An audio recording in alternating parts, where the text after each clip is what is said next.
Hi there. Have you got some groaning going on? I do. There is so much that bothers me these days, both, of course, inside and outside. But today I'm reminded and refreshed at least a little bit by knowing that even groaning is a sign of the good that's to come. Naturally, I would rather do without the cause of the groaning, of course, but God is doing something with me that's important, and I like knowing what that is. God is determined to truly and deeply satisfy me more than I possibly can. Frankly, I might settle for less than what He's going for, but He won't let me.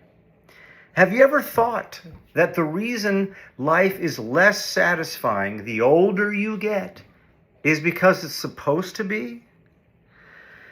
Could it be that God is really and actually sanctifying you as a heaven-belonging son or daughter of His already?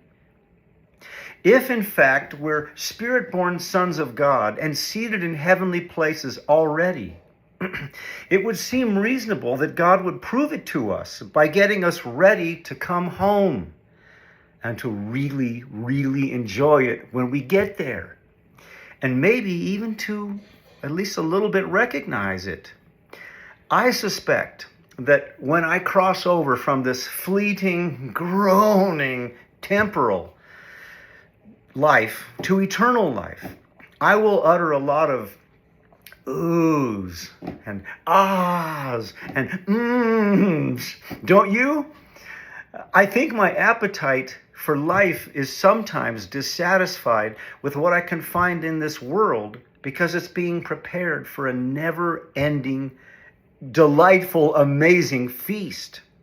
I've tasted some of that, and what I want most is more. More. Now, of course, I'm not rushing this, but because of what's ahead of me, I'm groaning forward. You too?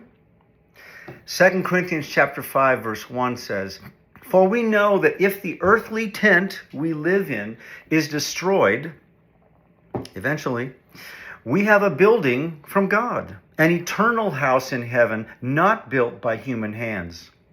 Meanwhile, we groan, longing to be clothed instead with our heavenly dwelling. Because when we are clothed, we will not be found naked." In other words, exposed to the elements. "For while we're in this tent, we groan and are burdened, because we do not wish to be unclothed, but to be clothed instead with our heavenly dwelling, so that what is mortal may be swallowed up by life. Now the one who has fashioned us for this very purpose is God, who has given us the Spirit as a deposit, guaranteeing what is to come. Therefore, we are always confident and know that as long as we are at home in the body, we're away from the Lord, not there yet. So we live by faith and not by sight." See you later.